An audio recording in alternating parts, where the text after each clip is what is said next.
Islam di Maldives. Maldives atau disebut juga dengan Maladewa ini merupakan sebuah negara kepulauan yang terdiri dari kumpulan atol di Samudra Hindia.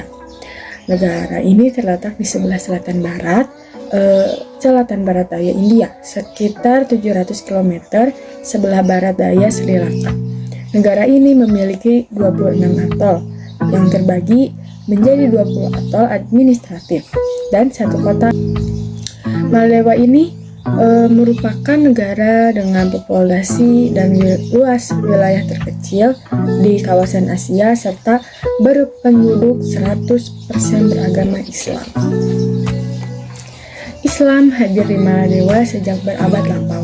Seperti di banyak kawasan agama ini, dibawa oleh pedagang asal Timur Tengah dan Gujarat untuk kemudian diterima luas oleh masyarakat setempat.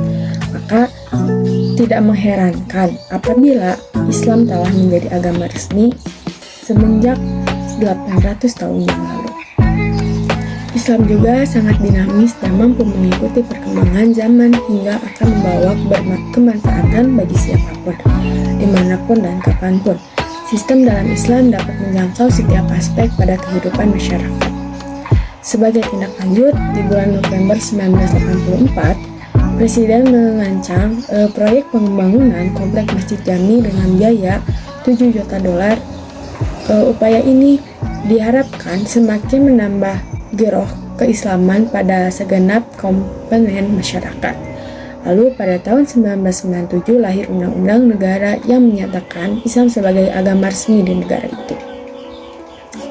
Tetapkan pula bahwa setiap warga negara harus beragama Islam dan pengamalan agama selain Islam dilarang berdasarkan undang-undang. Lalu perkecualian bagi orang asing yang non-muslim, mereka bisa menjalankan ibadah sesuai kepercayaannya, namun harus dilakukan secara privasi serta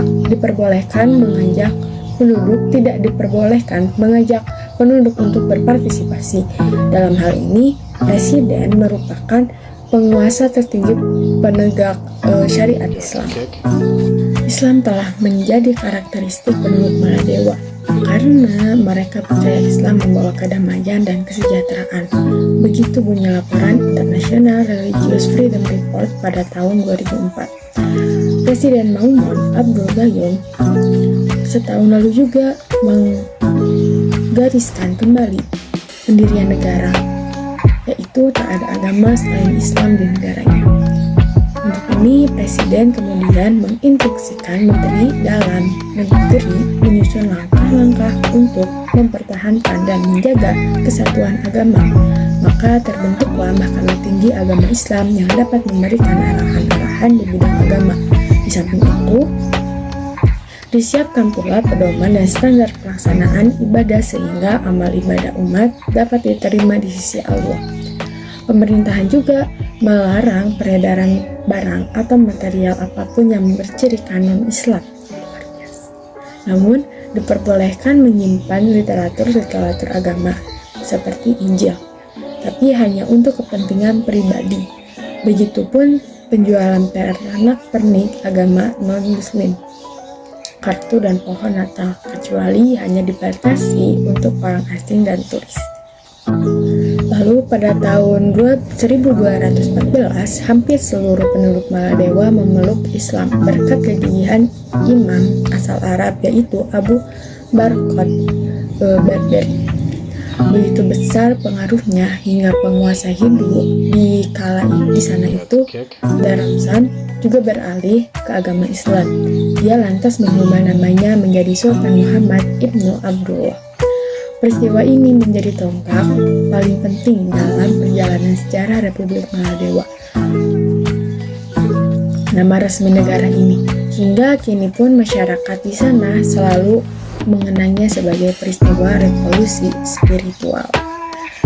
Adalah cerita mistis juga yang membawa penduduk Maladewa menuju kebenaran. Negeri kepulauan di Samudra Hindia ini dihuni oleh penduduk yang hampir 100% beragama Islam. Sebagai negara yang berdekatan dengan India dan Sri Lanka yang sebagian penduduknya beragama Hindu dan Buddha. Kehadiran Islam di negara yang berpenduduk hanya 400.000 orang itu tentu sebuah keunikan, dan keunikan ini menjadi lengkap bila menilik ke belakang.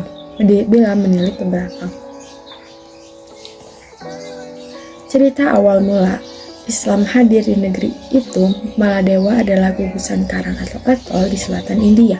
Jumlah pulau yang berasal di sekitarnya mencapai 1.200 buah. Sejak sebelum Masehi, kepulauan ini telah menarik minat banyak orang. Letaknya yang strategis berada di persilangan Asia mengakibatkan tempat ini menjadi persinggahan para pedagang sebelum melanjutkan perjalanan menuju Tanah Melayu. Cerita tentang Islam di negeri ini pun tak jauh dari perjalanan para pedagang dan pengembaraan umat Islam di tanah Arab. Muhammad Ibnu Battuta, seorang pengembara asal Maroko yang mengunjungi Maladewa pada abad ke-14, memiliki catatan khusus tentang Islam di Maladewa. Menurut dia, seorang ulama bernama Abu Barakat Yusuf al-Barbar satu kali singgah di Maladewa. Ia sedang dalam perjalanan dakwah dan mengembara. Saat ia tiba, rakyat Maladewa tengah dicekam ketakutan. Ranmari, penguasa laut, menurut kepercayaan masyarakat kala itu, keluar dari tempatnya sebulan sekali. Ia datang untuk menjemput korban berupa seorang anak perempuan muda yang masih perawan. Jika tidak diberi, ia akan mengamuk hingga mengakibatkan bencana bagi semua orang. Korban anak perempuan malang ini dipilih banyak orang. Ia dikorbankan dengan kesepakatan bersama rakyat. Setelah terpilih, anak perempuan itu dibawa ke candi di dekat pantai sendirian. Ranamari ini akan menjemputnya esok pagi. Anak gadis itu meninggal dalam kondisi mengenaskan. Ia menjadi korban keganasan dewa laut. Gadis ini meninggal dalam kondisi telah diperkosa. Saat masyarakat tengah diliputi ketegangan, Abu Barakat datang. Ia menginap di rumah salah seorang warga yang kebetulan anaknya terpilih untuk dikorbankan kepada dewa laut yang serakah.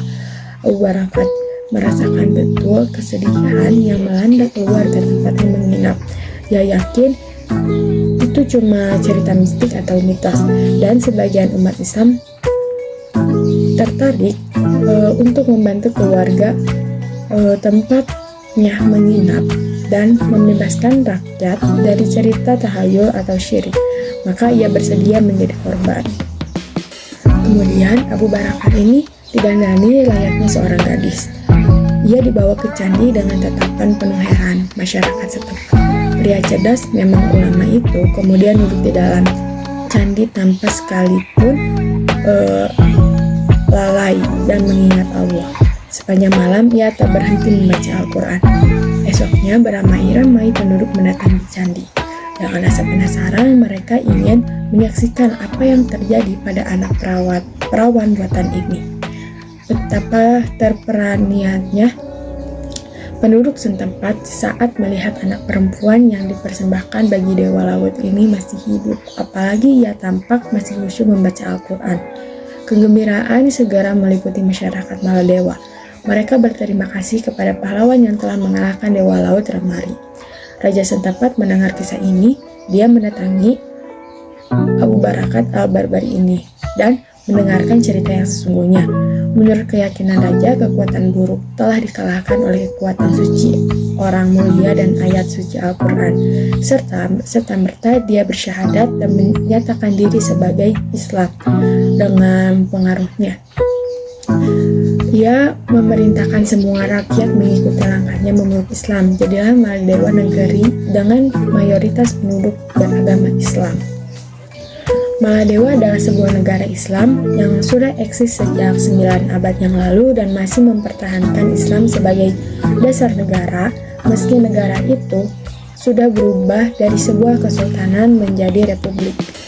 Maladewa mengubah dirinya menjadi sebuah kesultanan atau kerajaan Islam sejak tahun 1153 ketika Raja Maladewa Sri Tribuyana Aditya menjadi orang Maladewa pertama yang masuk Islam.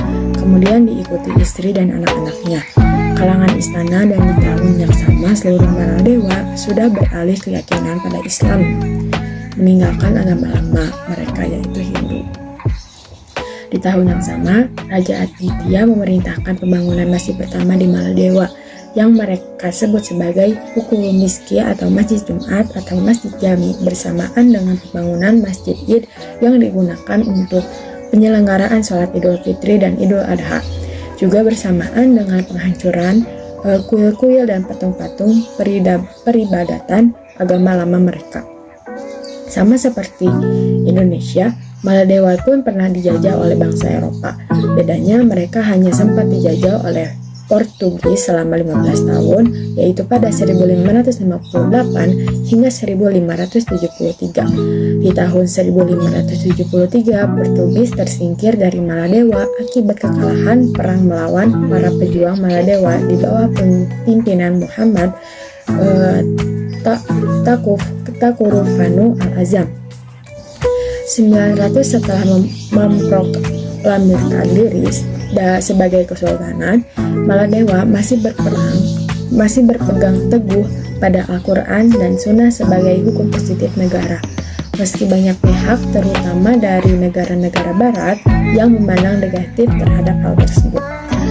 Dua masjid tua Maladewa yang didirikan oleh Sultan pertama mereka masih berdiri dan terawat dengan baik hingga kini.